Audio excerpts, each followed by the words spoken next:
Hi folks, welcome back to Stacey Can. Today I am making strawberry fruit leather. You can use this recipe for most of your fruit leather recipes. It doesn't just necessarily have to be strawberries. It could be peaches or whatever fruit you would like to use for your fruit leather. This is a great way to control sugar. That a lot of the fruit leathers and such as and fruit snacks that you buy in the store have a lot of added sugar to it. You don't necessarily have to add any sugar to these, and I'm not going to with the fruit leather here. With the strawberries that I have, as berry season is upon us.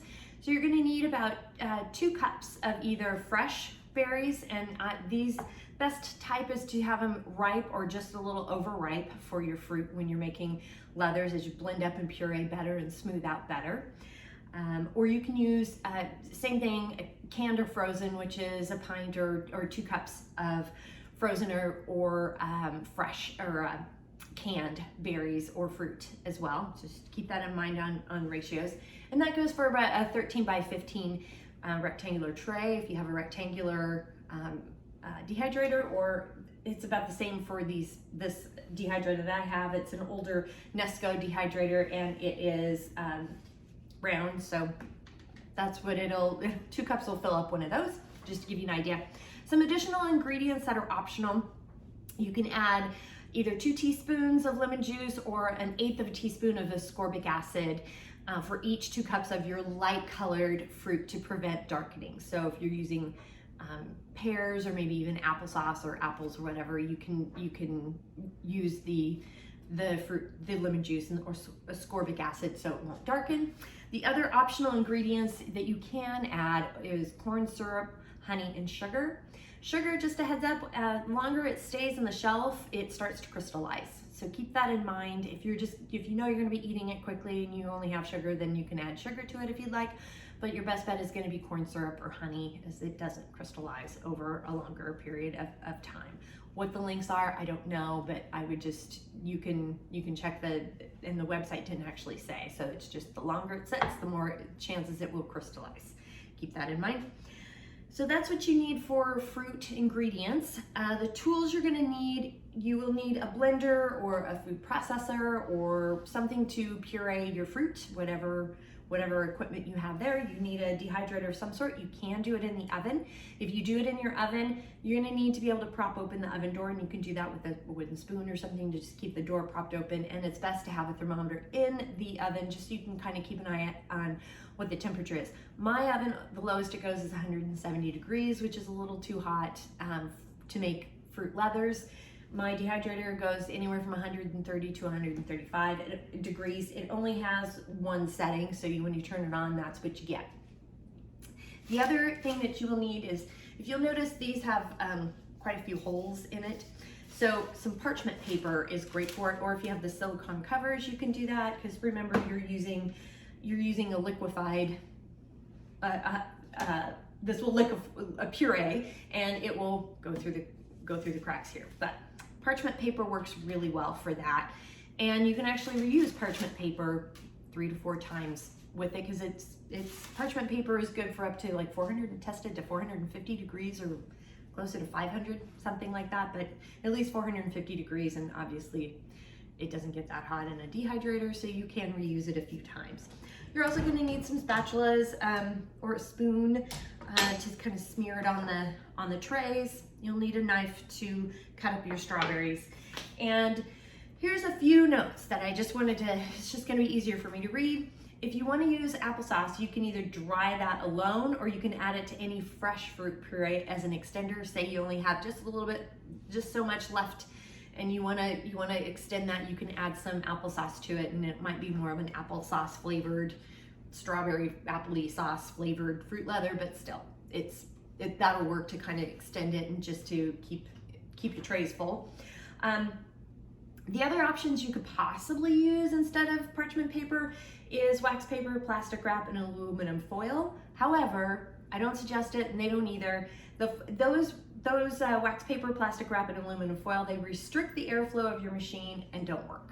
So, but I have seen on other sites that people have used it and were like, just don't use the aluminum foil with an acidic kind of a fruit. You could use it for like onions or beans or something like that. whatever. But the food will not be ruined if you use these methods. It's just that your machine may not work efficiently, and the dehydrating batch might take longer to dry. So keep that in mind. If you can use parchment paper, that would be great. And the food doesn't stick to the parchment paper either. So with that, let's get started. Because my tray is round and because I don't have the silicone mats, I had to cut out some parchment paper to make sure it fits in here. So that's the first thing I did, is to make sure you have the proper tray to put your fruit spread on. First thing you're gonna wanna do is just cut the stems off the strawberries like so. And that's all you need to do. You don't need to chop them up anymore because you're gonna be using the food processor. But I would also like to point out, check out these strawberries. Look at how beautiful and ripe they are. These are absolutely gorgeous. Now that we have them done, we'll go ahead and pour them into the food processor. Got the berries in, and we're gonna go ahead and I'm just gonna pulse it for a second to get it mixed. And then let it go. You will have to scrape down the sides just a little bit as you go. Now you just gently pour the puree on your tray. And I have found it's a little bit easier to use a spoon. You want to get it, I have seen 1/4 of an inch or to 1/8 of an inch. This recipe from the National Center of Home Food Preservation says 1/8 of an inch. So I'm just doing my best. It's the one thing I will say about the parchment paper is that it does get kind of mushy, sort of. It gets wet, let me say that. It kind of gets wet. So you just have to, it leaves it a little bit bumpy, but it's still good. So I got one done and repeat. Got the last tray done. We'll go ahead and set it on the dehydrator here. I have to kind of carefully balance these. Put the cover on it, and we're gonna turn it on, and it says anywhere from 3 to 8 hours. So I'm gonna check this after 3 and see how it's doing. And we are done. So this is what it looks like coming out of the dehydrator. This little section right here, I've already torn off and given to my son. He likes it. He did say, and it's really easy to peel off, by the way. You just simply kind of pull the edge just a little bit, and it just peels right off. So you could probably cut these into strips if you want. You can layer them on wax paper and roll them up, lay them across and then roll them up, roll up style. Just to separate them. The one thing he did tell me is he felt that, look at that. He felt that it was just a little thin, so the next batch I do, I'm gonna do it a little bit thicker. It's kind of hard to judge. I'm terrible at measurements. That's me. Maybe you're better at it. So this is how you do fruit leather. It's ridiculously simple. This took about 4 hours. If I was to do it any thicker, check that out. If I was to do it any thicker, it'd probably take another hour or 2, so more like 6. Even thicker, 8, but I think it also depends on what your temperature is and your humidity is outside too. So I think it's worth checking after 3 to 4 hours just to see where you were at. And other than that, that is how we do fruit leather. So thanks so much for joining me today. Please like and subscribe my page below. The recipe, etc. is below as well. And if you have any questions, comments, suggestions, feedback, concerns, by all means, you can reach out to me. I'm on Facebook at Stacey Can Can.